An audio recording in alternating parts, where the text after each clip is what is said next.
Welcome back, guys, to the Beyond Condition podcast. Now, I need to thank our guest today, Emma Hyndman, who's been on the pod. This is her fourth time, and I want to thank you for your support for the podcast and also as a friend, getting to know you. You are truly inspirational to me as a person. Now, I'm not just saying that. I feel like every time we talk, whether that's been in person or on the podcast, I always take a lot of what you say, really take it in, and it helps me grow as a person and also stick with my own morals. Thank you for your influence on my life, but also listeners. Thank you so much. No, we always have such awesome chats, and I think on and off the pod, I feel like we're very much so on the same wavelength. So it's always a good chat. Yeah, for sure. And, the topic today and being part of the first timers series, talking about peak week and show day. Now, we know from being seasoned competitors, as the years go on, it sort of changes and evolves depending on what your goal is, right? But when we think back to that first peak and that first show, I'm sure you can remember it like I can. It's like, wow. Oh my God. Do you know what, right? My first peak week and my first show, I was so deluded, so deluded. I remember being in my first prep and I getting one of my mates who worked at the gym, who at the time was Mr. NABA UK or NABA Universe. And I remember saying, right, Vicky, I'm going to do a show. It was two really cool bodybuilders that worked at my gym. And back then, if someone bodybuilded, you had them on a really high pedestal. They were the best PT, they had the best bodies.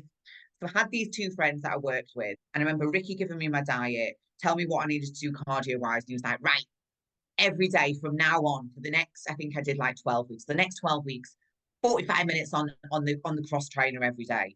And I remember I was thinking this feels really hard. It feels hard. And I think that's because of the mental switch, that the first prep that you do, it's a complete shock to the body, isn't it?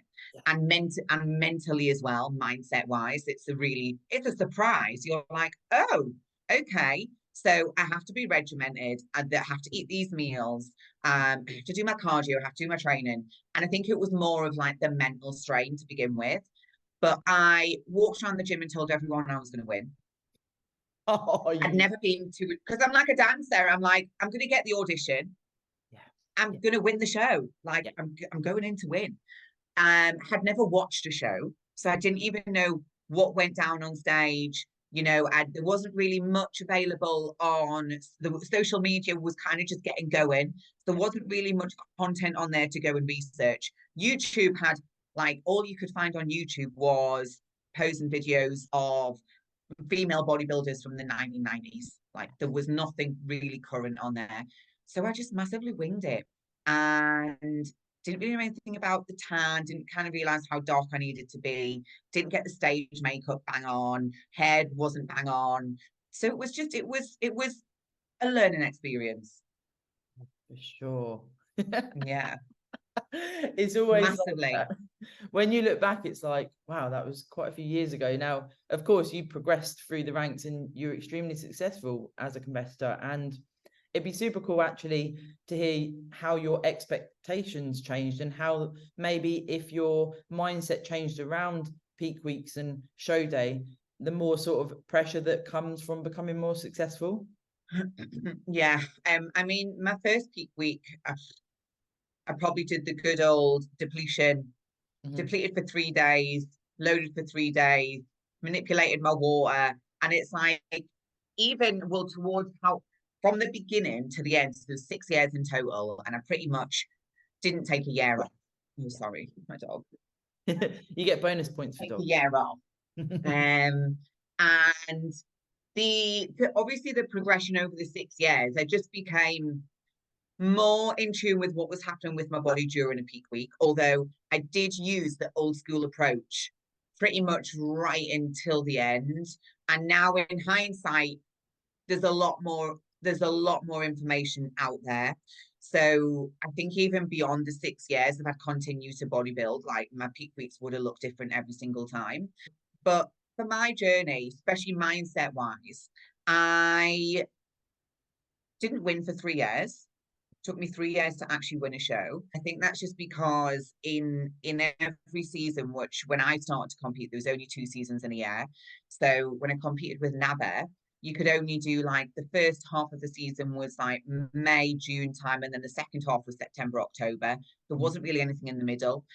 And because I'm one of those people where when I really get my teeth into something, I just want to keep going and going and going and going until I get the result that I want. So took 3 years to win. And that's because every single time I competed, body, obviously the physique improved, the mindset improved as well. And I was obviously just more clued up. Like I knew what I was going into. I knew like each time I was learning more about the body and the data with every single peak week. And it just by the end of it, it did feel like it was really well tuned. I knew what worked for the body. So obviously 3 years to win the first show. And then from there, that's when it was kind of like, okay, I've got momentum now. And then once I started to win, I felt like I was unstoppable. It gave me like an extra level of confidence for sure. So every time I went into a peak week, like I've quite a like a machine mentality, like I'll just do the work. I'll do the work, do the work, do the work. And every single time I prepped and I competed, I wanted to go to, I always talked all the time about dark places. I want to be in the trenches. I want to be in the dark. I wanted to almost feel the pain. I can be like, right, I can get through this. I can do this. And I didn't want it to feel easy. Whereas now, knowing, having way more experience and education as well, now I know like your peak week doesn't have to be that hard. Like really, you should be ready before you get into peak week, and it should be a smooth journey. And the peak week shouldn't be stressful. You want your cortisol levels to be low. So I think if I was a competitor now, I'd be a much better one because there's so much more information out there as well. You can learn so much more yourself, whereas beforehand you kind of really had to dig around for it. Yeah, I feel like there is, of course, still that type of mentality in the industry for sure. But there's also some quite big names in the industry that now talk about stress management, self-care. Yes. You see IFBB pros talking about this is what I do for self-care. And I love that angle. Absolutely. I think it's so important as well. I think the mindset is so important these days. And obviously now there is so much more awareness around, your mindset, a champion's mindset, mental health. There is so much more focus on that as well. So when it's in people's peripheral, you're going to soak it up, aren't you? Which is going to make you all around a better athlete. I mean, not just bodybuilders, but professional sportsmen, players, sportsmen and women. They've all got mindset coaches because the mind is so powerful, and the mind can take you from, you could have the same body and the same physique, but the mind could take you from being a loser to a winner, a sixth to a third to a first place, just with the correct mindset. And having that confidence as well, and having that self-belief within yourself, like, right, I can step on stage and I can do this. And we do a lot of that self-talk, in the studio as well with posing clients. Someone isn't feeling confident, it's my job to give them that confidence and know that I've got this, actually I can smash this. And when someone's having a wobble, okay, let's just reframe things, and how can we make this situation feel better and more positive. Do you ever use like an alter ego for stage performance? Oh my god, yeah, definitely. Like for myself personally, Yeah. And as I'm like, is it an alter ego, or for me, is it just like switching into performer hat, like putting my performer hat on? But I don't even know if it's an alter ego, because I don't even know if I really needed one. What's her name? Who is she? But no, I don't. I think because I was already confident on stage and I had lots of stage experience from being a professional dancer. Like, I literally switched from being a professional dancer into being a bodybuilder. So it was very natural for me to be on stage and perform.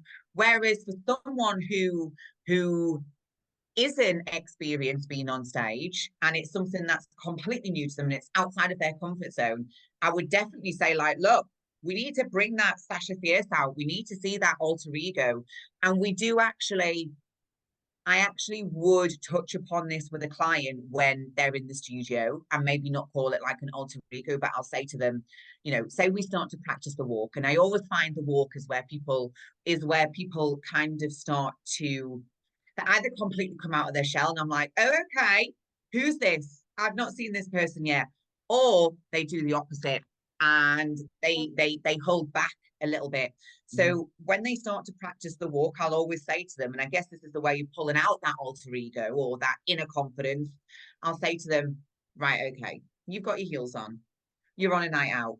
There's someone really fit at the opposite end of the room, but they're not looking in your direction. How are you going to walk past them? What's your energy? What's your energy to walk past and to get their attention? And typically, as soon as they say that and they just walk across the studio, we've got an alter ego. Yeah. It's like we've got that confidence, and then they know this is what I need. This is the energy and the persona that I need to bring on stage. Yeah, for sure. And it's that type of, it's clicking into that mindset. So when we talk about show day, the reason we talk about how important the posing is because if you might have all of this lined up, and then particularly first timers, you step on stage and all that goes. If you can have habitual posing, so if it feels pretty normal by now, if you've practiced your whole prep and hopefully in your off season, you do just go through it. And sometimes you've probably had it, you get off stage and you think, what the fucking hell just happened? Yeah. What did I do up there? yeah. But it should, what? We've got to be, especially in today's industry, and the standard is so high, and there are so many people that start their posing practice 12 months before they get on stage. Some of them before that. Like I get clients coming to me saying, yeah, I'm aiming to compete in 2025, but I've been made aware how important posing is. I really want to be confident on stage. And people are coming to me like earlier and earlier. Whereas when I first started posing coaching nearly 10 years ago, it was like, I'm 6 weeks out, I need to come and see you for some posing. And the game has changed so much. It's like everything's become more in depth. The coaching protocols, the prep coaches, they've got levels of intellect and education and skills and knowledge that people didn't have 10 years ago. It was not base level, but it was a completely different field. So with the posing, it is so important, because what you want to do is the poser wants to feel innate. It wants to feel so natural when you get on stage. And we have to start that early, because first of all, you're learning a skill and a craft that probably is most likely completely new to you. It does take, what do they say? You've got to spend 100 hours doing something to be a master at it. And it's like, it's true. You've really got to put the time in. It's got to be treated like it's part of your schedule. It's part of your daily tick boxes. It's the daily minutiae. We got to make sure that we are practicing daily, and also not just practicing and going through the motions, which is what some people can do. We need to make sure that we're accountable. We need to make sure that, and I encourage my clients to do this. I'm like, use me to train your own eye. Don't just rely upon me. And I mean, I might be doing myself out of part of my job here, but as an artist, as a creative, it's really important for me to be able to have my clients to be able to look at themselves and say, something looks off, right? Let me reverse engineer what is off about this pose. And it gives them their own skill, so they can actually help themselves grow and progress a lot more. And then they can come back to me and say, okay, I noticed that this was off. I corrected X, Y, and Z. What do you think? Or how can we then level up this pose even more? Because there's always work to be done. The physique is forever changing. By the time we get onto stage, we want to have practiced so much that it feels completely natural, and we're not having to think about the posing. We're not, the week leading up to the show shouldn't be stressing about the posing. You should be, gliding around that studio, transitioning smoothly, knowing those little moments where you're connecting with the judges, you're having the eye contact. And obviously I'm talking mainly about the girls and their stagecraft here and their sass, but even for the guys, it's not it's not the same level of stagecraft and presentation that we have for the girls, because the girls really bring that feminine energy, and you know, we're really putting on a show, whereas the guys are, but in a different way.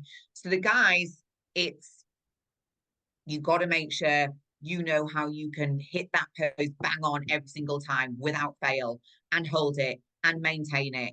But this, you still want the transitions to be smooth. You still want your stagecraft to be on point. So it's definitely, really, this kind of stuff should be completely locked in. I'm saying like 8 to 12 weeks before you get on stage. So really before your prep even begins. And during your prep, all you're doing is fine tuning the physique as the body composition changes. Yeah. That's what we're doing. And that's when you're coming into the studio and I'm going, okay, now let's just squeeze that glute a little bit, and let's just see if we've got a little bit more condition, or we've got separation, or, you know, as a bikini girl, okay, if you engage the glutes there, do we get more of a pop? Does that create more of a V taper? Oh, okay, maybe we just need to open those lats up a little bit more now, because you've got a lot less body fat, so we need to see more width and taper. So there's things that need continuous work and attention, but the stagecraft and the presentation should be locked in. And this is why as well, when I run the stage coaching workshop, this is why when someone says to me, oh, okay, you're running it in February, I'm not competing until September, so I'm going to come to the one in August. I'm like, no, you need to come to the one in March, in February. You need to come to the first one, because stage time is so precious. If you think about it, to be really comfortable on stage, how many shows do you think you need to do? Exactly. I'm like, even me, back when before I retired, like, I still look back at my stage footage and I'm like, this could have been better. And that's coming from someone who is so comfortable on stage. I've got so much stagecraft, and I competed. God, I couldn't even tell you how many shows I did, and that stage experience as well. But there's always something to improve on.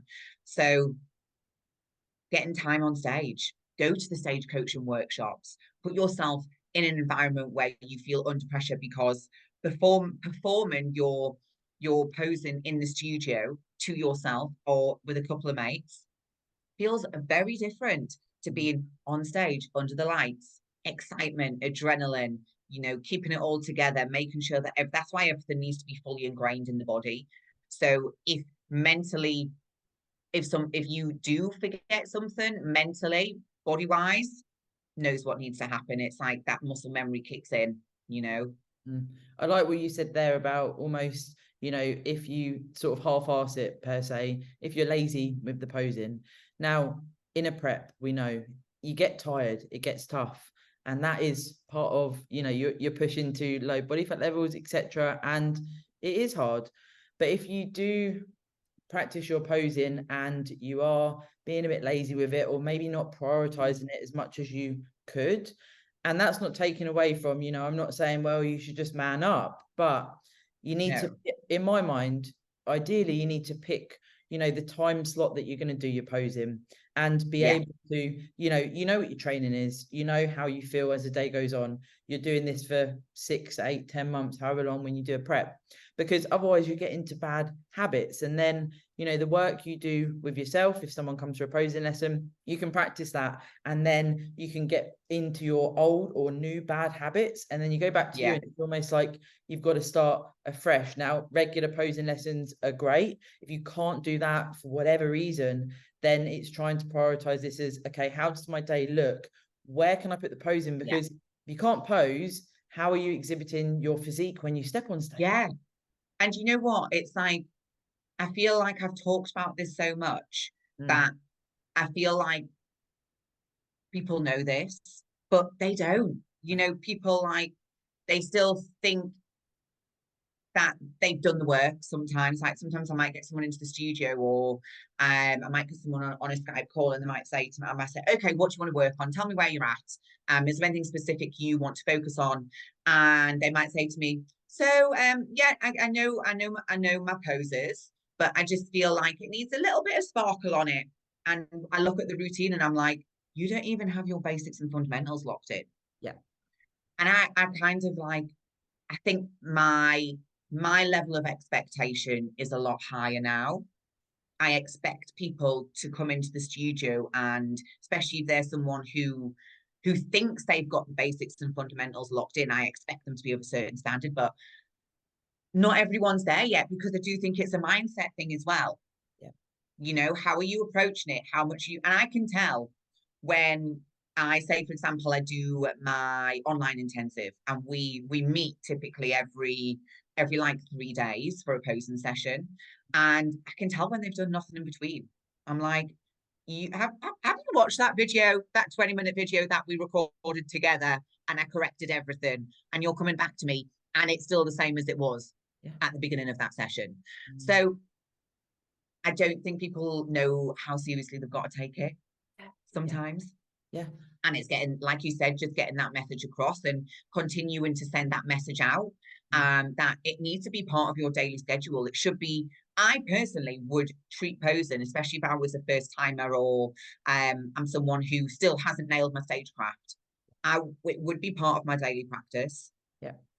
And it needs to be part of the daily practice before the prep starts. Because you want to build the right habits, don't you, before you get into prep? Because when you get into prep, and if you've not built those really strong habits, then stuff's going to drop off. Stuff's going to become a less of a priority. And that's why I always try to practice in my improvement seasons or my off seasons. I applied that champion mindset, that winning mindset of, I'm already a winner, so telling myself I'm already a pro. So I'm already thinking, eating, living, breathing, practicing like a pro. And then when you step into that prep, you're already in that pro mindset. And I think that is one of the reasons why in that final season, I was ready. Like like the mindset was where it needed to be. The physique, because the mindset was where it needed to be. The body was where it needed to be. There was nothing that was off. I didn't miss a beat. I did not miss a beat. And other preps in the past, I'd maybe like fucked up here and there.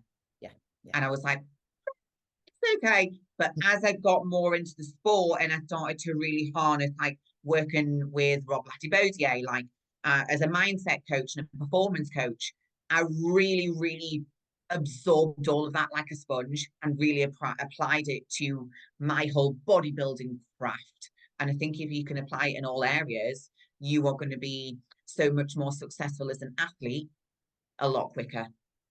Yeah, for sure. And it's when you get into that peak week as well, you know, if you've done what we've spoken about, if you've nailed those fundamentals, that's where it's almost like if you've got that, if you've got the craft, there's an element of, like you said there, you can do some practice on just your stage presence. So you're not maybe necessarily hitting the mandatories. You can have a bit of fun with it. You can do it in front of your husband or whatever. And then it can almost complement the peak week, and you take the edge off, and almost there's merit sometimes on the peak week as you get into closer to the show of maybe not hitting the mandatory so hard, because then your check-ins increase and you're doing your videos and you're doing everything for your coach. So maybe you start to change your schedule with your coach to say, okay, I'm going to do my 10-15 minute checkup of my videos and my photos in the day. I can reduce the stress because I've already got my posing nailed. Exactly. And you know, sometimes that if people take that approach, it takes a load off, doesn't it? Yes. It makes it so much easier in that peak week. Because you want that peak week to be as stress-free as possible. You know, you want to be chilling out.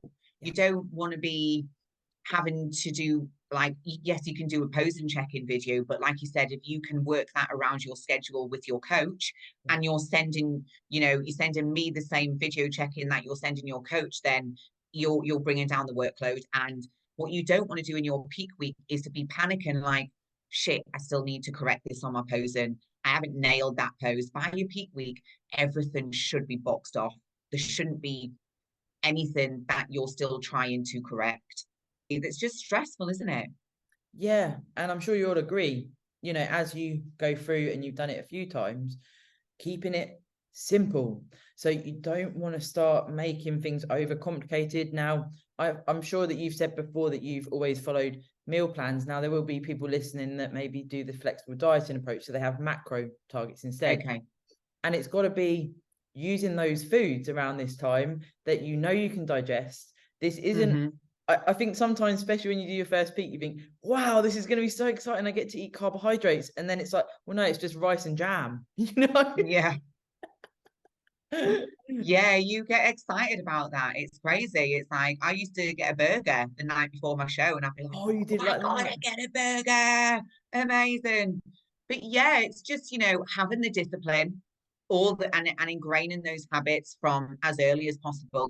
I always say when you decide to compete, you are deciding to start your posing practice at the same time. Don't leave it until you get into prep. Don't leave it until you set a show day. I think the standard is just so high, and there's people who are doing that already. And if you are not one of those athletes that are conducting yourself at that standard, you're just not going to get the best result that you can. And sometimes, in that first prep, things feel harder because it is the first prep, and I think there's a lot of learning curves in the first one. But I think the best way to do that is to manage your time wisely and just really, and I think there's no excuse now. There is so much information out there. There's so many podcasts to watch. There's no reason why you cannot get yourself in the best possible routine and schedule to make sure that you really do, when you get to that peak week, there's no peak week pressure. Yeah, I think as well, sometimes there is this almost mindset, and I'm sure you come across it, and I've had it myself before, where I've done preps and I've thought, I'm really hard done by here. And you spoke about, it's like going to war and everything else. And that can breed an element of I should win, or if maybe you've won before, and then you think you should automatically win every show. And then there's that element of like, you almost take it for granted, and it's like, oh, maybe I can lapse on my posing a bit, or maybe I fall off the diet a little bit, or all these things that happen. But it's so important that, why are you doing this? Why are you a competitor?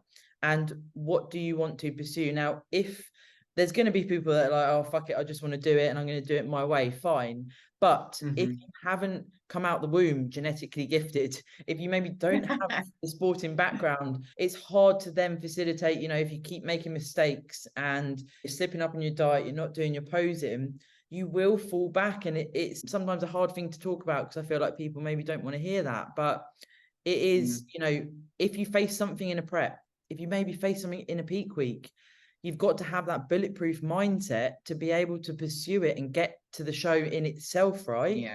Yeah.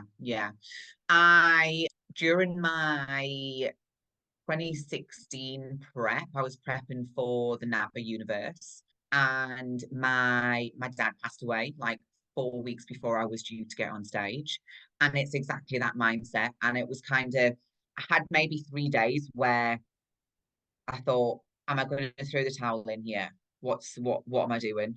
And I was like, no, I'm going to do this, and I'm going to still go to the gym every single day. I mean, did I stick to my meals? Not completely. Was it perfect? No. But I think just having that focus and the mindset to think, you know what? I can get through this. And if I can get through this, I can get through anything. But I think as well, when it comes to people that are new to this and they're trying to figure it all out, and something does go wrong in your peak week and something falls off, I think you do have to, like you said, have that mentality, like, I've got to just tick these boxes. I've got to just stick to what my routine is to make sure I make it to the end goal. And I think it does come down to sometimes how badly you want it as well. Yeah. Which I think is a big factor.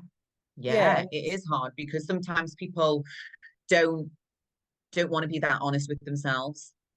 Yeah. Have you slipped up? Does anyone know? Have you told your coach? Yeah. Have you been practicing your posing as much as you should have done, or have you allowed it to take a little bit of a backseat, and that's why now panicking because one of your poses is still off? Yeah, and it's not being callous. We've both been there, like you've just described with your dad. Some of the things that I've gone through in a prep, I think, holy fucking shit. And yeah, Rob sums it up very well. You know, the judges do not look on the stage and go, that lady has just got divorced. That person's just, you know, moved house 10 times. And he talks about that every time he comes on the pod, because they do not know. What they know is the physique that they look at, and if you compose. It's as simple as that. And doesn't matter how hard the prep has been. Really, everyone that steps on stage has probably had a pretty rough time. And you know, it's tricky because it's not callous, but it's the truths of not callous, but it's unfortunately, it's the hard truth of the sport. No one knows your journey. Yeah. No one knows what you've been through. And all the judges can do on that day is compare you to the people study the side of you. And the person next to you might have had an absolute breeze in their prep. The person on the other side might have had a shit time, but we don't know. The judges don't care. That's why you just need to get into those dark places and just make it through. You just got to get through to that end goal, and just making sure that you know that you can step up there, knowing that you have given your absolute best. And what is that best to you? What is that, best approach? Yeah, I love that. And you're going to agree with this one. I actually, I used to be backstage and I'd be thinking, oh my God, these girls, condition or whatever, look great, great bikini, great hair. And you compare yourself to others a lot of the time when you first start out. And as I grew into the sport, let me tell you, anyone listening that is backstage and someone could have slightly better condition than you, but they cannot pose. Now, I know you're going to agree with me, because you can tip. You can win by 1 point if you nail absolutely. your posing, Yeah. You don't always, especially in the amateur ranks. Yeah. In the pro division, I mean, it still applies. You might not have the best structure on stage, or you might not have as much muscle development or condition as the person stood next to you, but if you can outpose somebody, it sends a lot in your favor, a lot.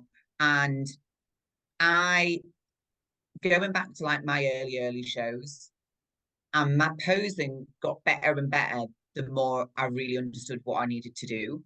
And obviously the physique improved, but by the time I won, posing was on point, and the figure was on point as well. But it meant that's why when I started to win, I knew I was unstoppable, because I knew that everything was on point. And if I could have done that, could I have done that quicker? 100%. But I wasn't fully applying myself, because there was no one kind of to teach me how to apply myself that much when it came to the posing, especially because I was figuring it out myself. And then alongside that with the prep as well, and the thing is, now there really is no excuse. Like, there is absolutely no reason why your posing shouldn't be on point, and that you are not bringing your best package at that current time. Yes, of course, the physique can always be better with more muscle development or more shape or more condition. But can you bring your best package at that time? And that's what it should come down to. And did you do that? And if you didn't, why didn't you do that? Then you've got to go back, and you've got to have the self-awareness to look at yourself and say, okay, I didn't get the placing that I wanted. Why was that? And let's be brutally honest. Was my posing up to scratch? Did I follow my plan 100%? Yeah. Did I do as many steps as I was supposed to do each day? And that's where people need to be able to have the self-awareness and disconnect emotionally from it and be brutally honest. Like, did I bring my best? Did I bring my best until I got my pro card? Probably not. But I thought I was. In my first prep, where I didn't place, posing was shocking. Hadn't even watched a show. Probably cheated on my diet quite a few times because it was such a shock to the system. I was like, what do you mean I can't have a flapjack every day? What are you talking about? what do you mean I've got to drink 4 liters of water every day? What's wrong with the two? Do you Yeah. know what I like? There's a lot that is a shock in the beginning. These days it's different because people get into it in their improvement season. So they've kind of got that regimented schedule locked in. But if you're going into it as a complete newbie, like you're like, okay, never been into bodybuilding, gonna do a show, here goes it with a prep. It's like you're going in blind, you know nothing. And I think if I had the experience or knowledge and have been able to gain it somewhere else, I would have probably won a lot quicker and got a pro card a lot quicker. Took me 6 years. Yeah, I mean, there's substance in the journey then. I certainly have that myself. And Yeah. I don't know if someone said, would you change it? I really don't think I would, because it really, it was such a whole journey, and it helps me talk about the podcast and, you know, experience that we're sharing today, etc. But there is certainly, for me, it was like, I needed to realize what competitive looked like, you know. Yeah. Okay. Yeah. And it was like, the first 2 seasons, I was very, very lean, but I had no muscle mass. So they're not going to look at me. But I thought, wow, you know, I'm so lean. Ooh. In the moment, you're like, yes, I'm so lean. It's like, oh shit, where are my shoulders? Yeah. Oh, and sometimes I think it is as well. It's really difficult to be to look at yourself from an outside eye. Yeah. Because we get so caught up in our own journey, which I guess, you know, there's a place for that to some degree, isn't there? There's going to be athletes that come into it a little bit blind and they don't really understand what they're getting into. I did the same. Like, I got onto the stage and I was like a Vegas showgirl instead of a toned figure athlete. Do you know, like, because I was going in blind and I didn't have the experience and hadn't ever watched a show. So there is, I feel like there's got to be allowances for that. But then in the same breath, it's like, now there is so much information out there. There's so many coaches. There's ample posing coaches. It's like, can you really have that excuse these days? Yeah. I don't know. Yeah. I mean, you can even go to a show, can't you? I like to talk to people about, you know, if they want to do a prep, and especially if they're going back to stage. So they've done a season. It doesn't really matter how well they've done per se. It's like, was there a federation that you clicked with? You know, could you go and watch some shows with different federations? Because the UK scene, I mean, it keeps growing, and it's like, there's so many federations. Yeah.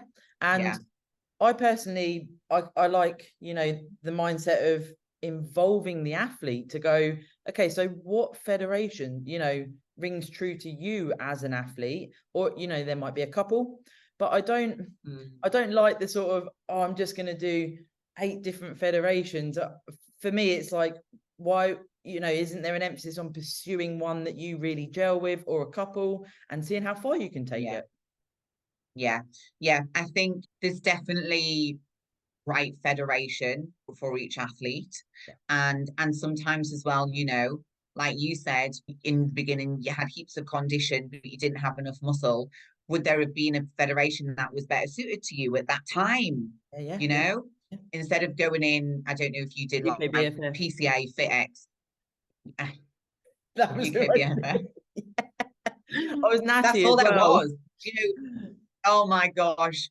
There back then as well, like, there was only a couple of federations to choose from. But these days, there is so many federations. And if you don't look good in those standard bikini, PCA, FitX bikini quarter turns, is there another federation that's going to lend itself to your physique where you might not have as much muscle? Do you need to do more of a relaxed posing style, so it's more of a fitness model competition? If you really, really want to get on stage in that time and space, or are you looking for a federation that is a natural federation where they don't expect so much condition, but they welcome a little bit more shape and fullness to the figure?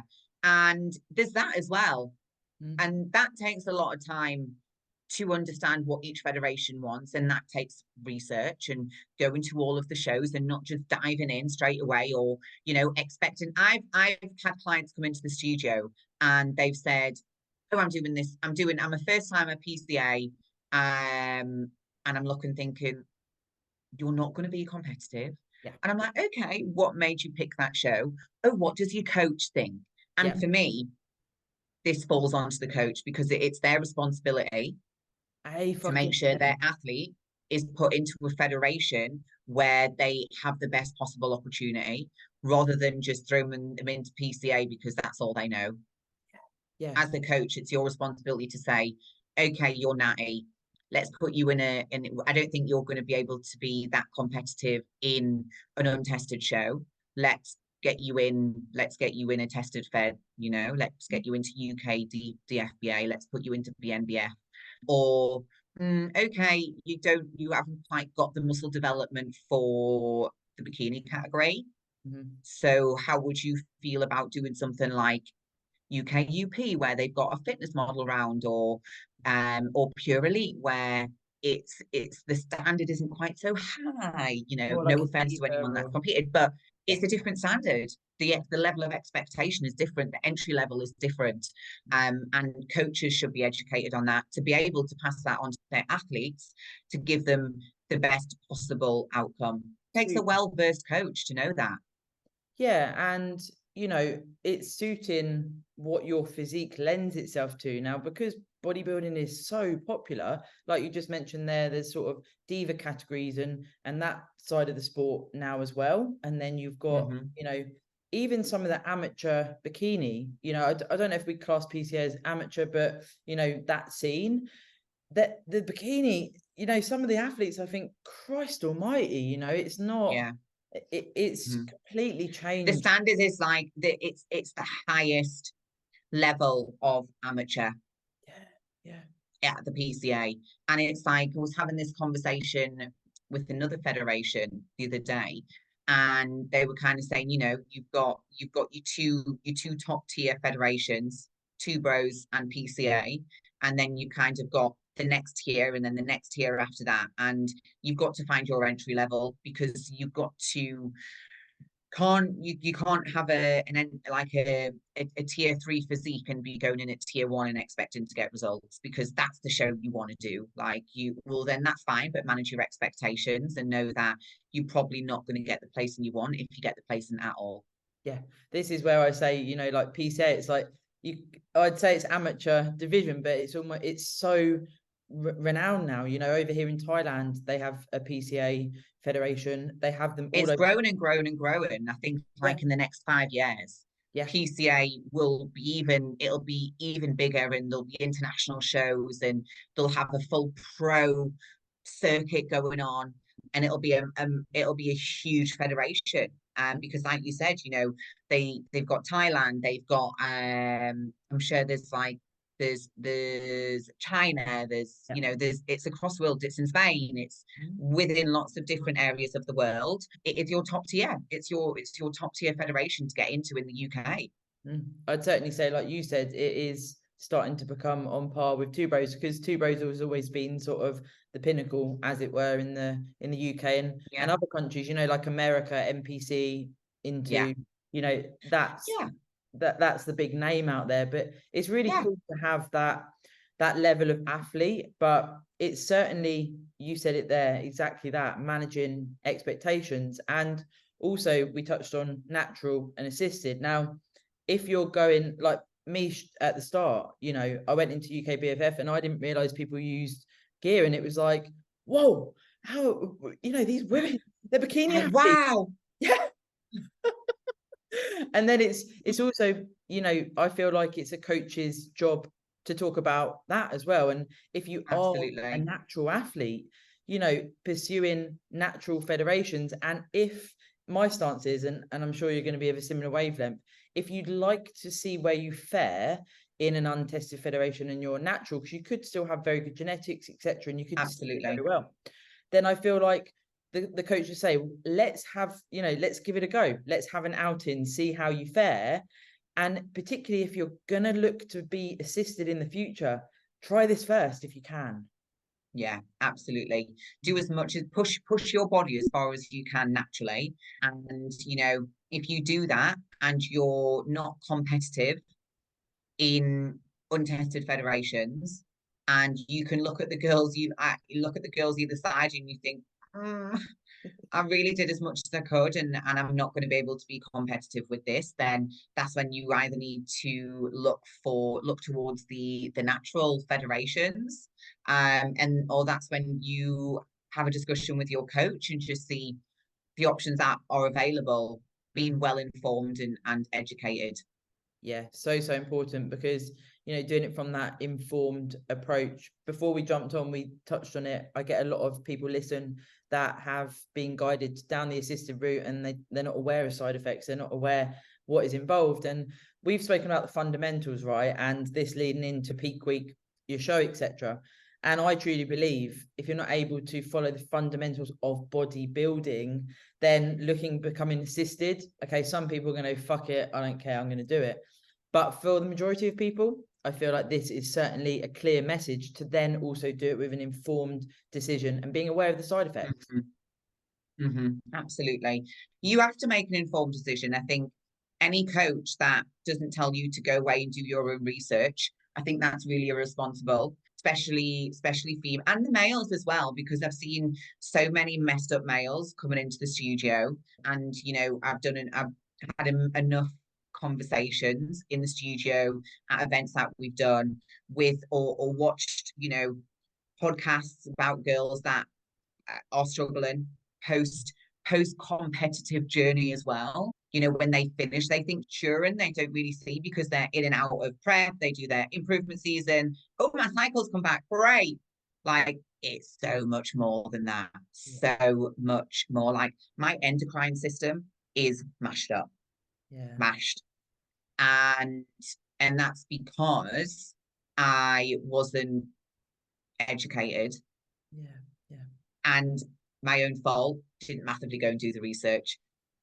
So people need to go, and coaches should, if I was a coach, I'd be given, go and listen to this podcast, go and listen to this, read this. I would literally have a whole folder dedicated to making an informed decision.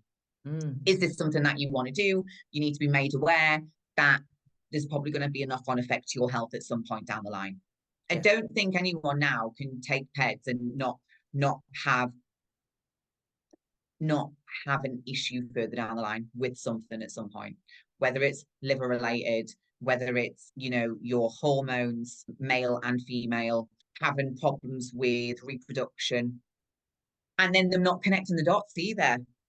How many female I see loads of female bodybuilders that are struggling with fertility. Why do you think that is? And the mental health off the back of it, you touched on it there. At the time, it's all it's like you're in the moment and everything. Machine, you don't give a fuck. In the moment, you're like, I'll be fine. I'm not worried about that. Let's just do what I need to do to get that end goal. But I think there's so much damage can be done. I'm looking at loads of athletes these days and thinking, wow, you've gone too far. You're gonna have issues in the future. But right now, you're all good because your only focus is bodybuilding. But there's life beyond bodybuilding as well. And I think that's a really serious topic. Yeah, I do as well. I actually had a podcast guest on that was on an Amazon documentary, and it was talking about bigorexia. So when men don't feel that they're big, so they keep getting bigger and bigger and bigger, and they still feel very small. And honestly, Emma, I mean, it was a phenomenal story, and he kept pushing and pushing and pushing. And he was one of the first guests that said, you come out the womb like that. If you're going to be an IFBB pro, if you're chasing it and doing fuckloads of PEDs to attain that, but you're not genetically gifted, you maybe don't. Yeah, you're just ruining yourself. You're just like, it's not realistic, But we become this. I think there's so many layers to this as well, and I think, which is a whole different conversation and podcast in itself.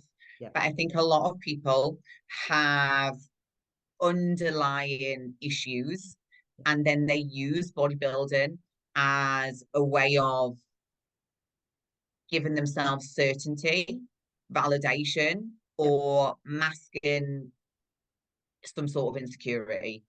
And bodybuilding serves a purpose for so many reasons, like control. We get to control our day to day. it gives us validation. We do something to get on stage, to look good. Like, I would love to like unpick the minds of maybe 20 bodybuilders, male and female, and see, have you actually got past trauma going on? And does bodybuilding somehow mask, or sometimes it makes it worse? This is why I love doing the podcast. You know, I didn't quite realize how well it would go, you know, nearly 2 years on, and some of the guests I have on, I just think, wow, you know, it's amazing to hear the stories and, you know, what trauma they have been through, and how bodybuilding offered it. Very similar to me, it offered me hope, and it offered me something that was a positive, that I could actually, you know, have purpose for me, you know, very purpose driven.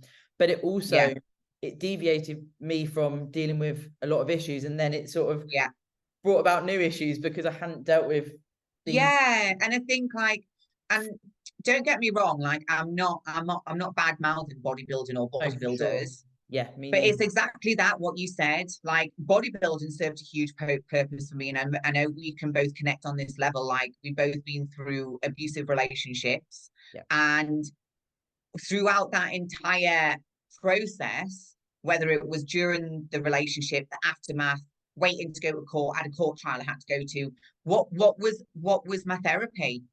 It was training. It was competing. It gave me a purpose to keep going. So, but was there underlying issues that needed addressing off the back of those traumas that I endured whilst bodybuilding? Did I then need to do the work on those once I stopped bodybuilding? Yeah. But can we use it as a tool to get us through something? Is that fine? Is that a fine coping mechanism? And is it better than using drugs or alcohol to self-medicate and self-soothe? Is it better than that? So it's a bit of it's multidimensional, isn't it? It's hard to say what is the right and wrong answer. You know, would we prefer that someone was taking drugs, or would we prefer that they got into bodybuilding and trained hard every day and did a prep? Yeah, I think the biggest part of this, and maybe getting it into it for those reasons, two things. What happens if you don't place and you're expecting to, and you have underlying trauma, etc., or the show didn't go how you thought it would, or if you have been, you know, your coach has said, "I'll do this federation," and you're just not competitive.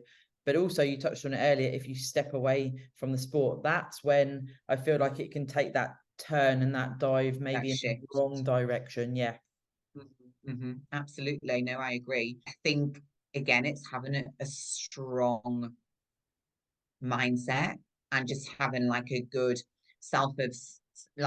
having a self-awareness as well. But there's just so much to navigate, so much. And even, you know, when we put it back to that sort of peak week, show day, etc., you know, if you're not in a good sport personal life, that's where we say keep cortisol low, everything else. But actually, you know, tail end of your prep, everything's been tough, and then you're excited, you're getting the carbohydrates, all of these different things are happening, things are tailoring down, and then that can bring about a whole world of emotions as well. And if that's on top of maybe, you know, stuff at home is not great, etc., it can go the other direction, and then the show, you know, who knows what's going to happen. And I think there's a lot of consideration to the mental health side of things. Now, if we finish up with talking about show day and getting the place in that you get, so again, this could probably be a whole podcast, right? With how subjective it is, what your coach says, etc.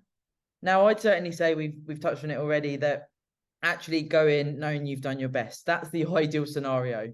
And ideal scenario, you've ticked your daily boxes, you've ticked them every single day for however long you needed to tick them. You've done everything you could possibly do, your posing's on point. Then, you know, what will be will be. You get on stage and you get the result that you know you deserve. That's the ideal outcome, isn't it? If you are thinking you're going to win because maybe people around you, your family or your coach are saying you're 100% going to win, this is something that it gets to me a little bit, because I don't feel that should happen. But I don't know if someone's listening and, you know, they're going into their first prep and then they remember this conversation when they're a week out and this is happening. Do you have any sort of advice where you can keep your head in your own lane and try and... I think you need to go in with no expectation. Excellent, yeah. I think you need to be realistic and honest with yourself about your whole package that you're bringing to the stage. Going in and telling yourself you're going to win, I think you're already setting yourself up to fail, because you have no control over who's going to turn up on that day. No. So one day you could be the absolute best on stage. The next day you could be dead last. Yeah, literally. And again, like you said, there's so many variables that go into it. So I think you need to not go in expecting to win your first show. And that's speaking from experience, because I literally got about 2 weeks out from my first show and I had like a moment of realization, like, there's a strong chance I'm actually probably not going to win this show. You've already told everyone. I already told the whole gym I was going to win. So when I came back after my show, everyone was like, "Oh, did you win?" And I was like, "No. How did you do?" I mean, I didn't place.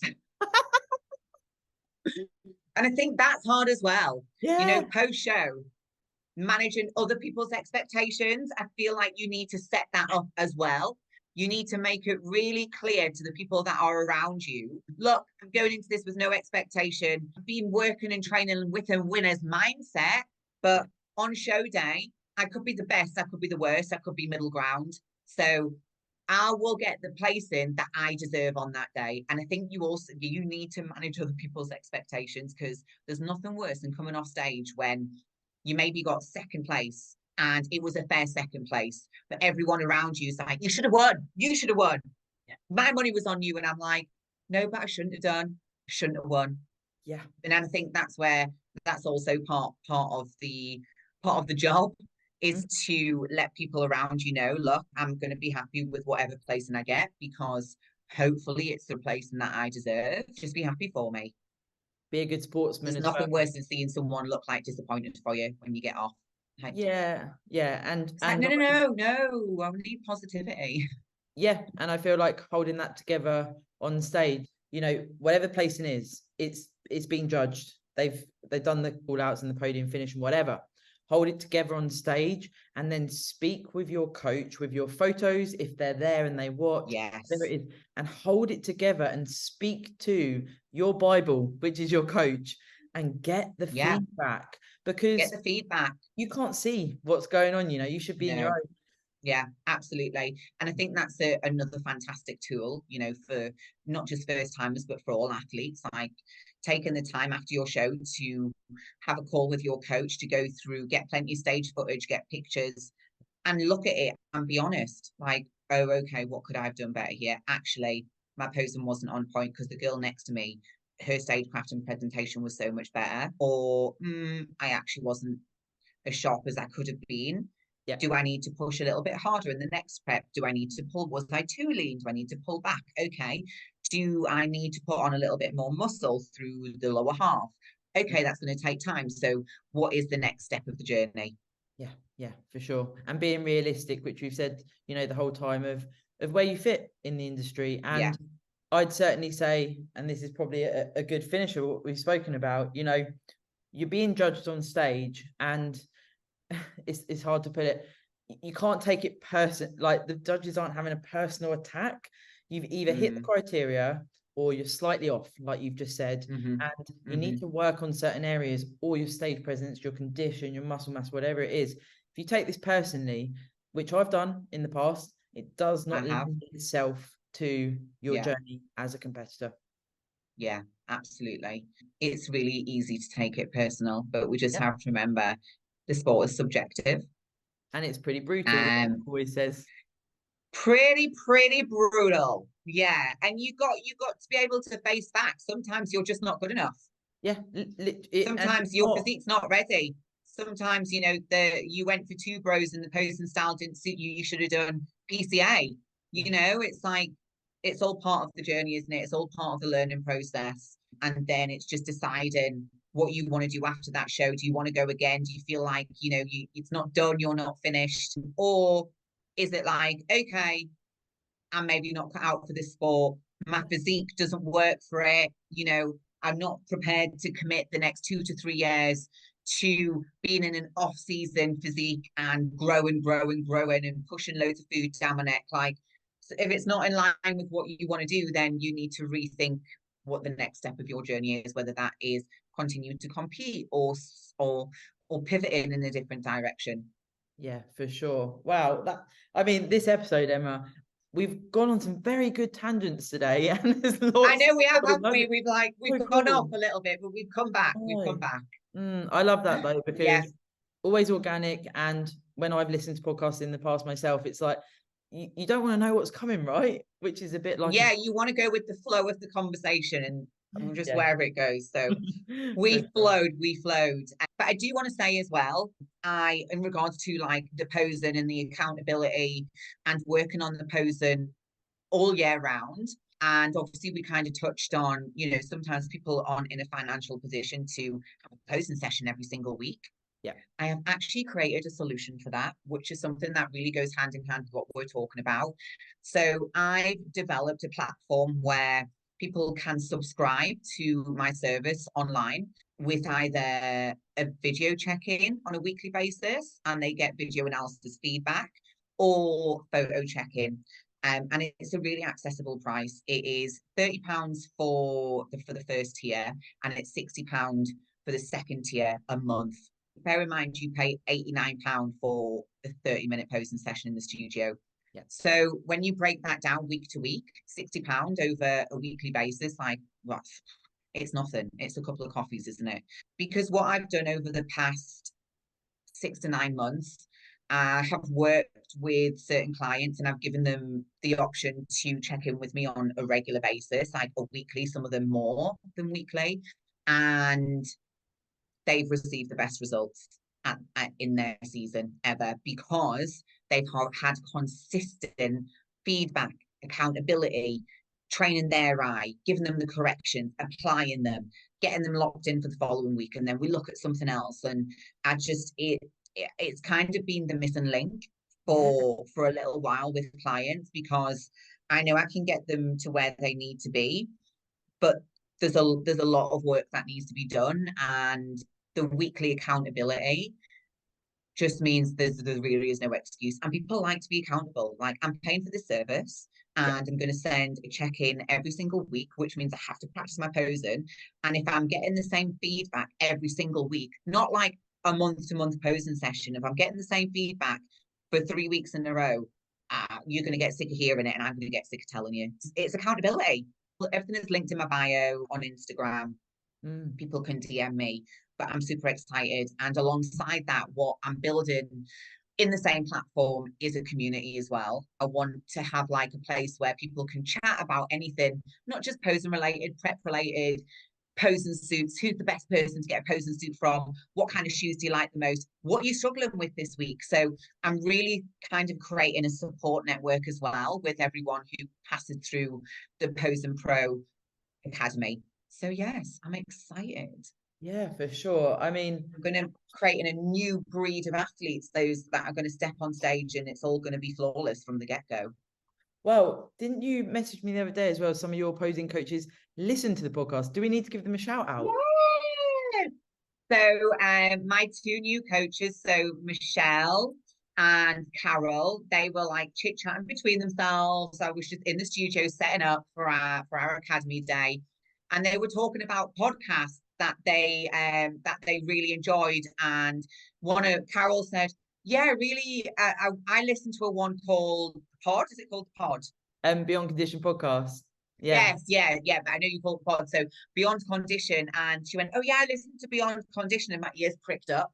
And Michelle said, oh my God, I listened to that one as well. And they both were like, really, really good. Helped me so much throughout my prep. And I was like, that's my friend Sarah. It's like, oh, so shout out to our supporters. Shout out to the girls, yeah. So, and if you've only watched this episode, go back and watch the rest of the series. There's so much to learn whilst listening to other people with experience. And I think there's something to be taken from every conversation as well. Yeah, for sure. Thank you for your time today, G. Thank you so much for having me, my G. My G, all the love. And of course, if anyone wants to share this on their story, we actually do really appreciate it, Emma and I. Like, we're like, We yeah, do. this is super cool. If there's something that you found valuable in this, if there's a moment that really resonated with you, hit screen record, get it on that story and tag us. Yeah, for sure. Do it, guys. And thank you for listening, of course. And I'm sure Emma will be back in 2024. All the best, guys. See you later. Hey.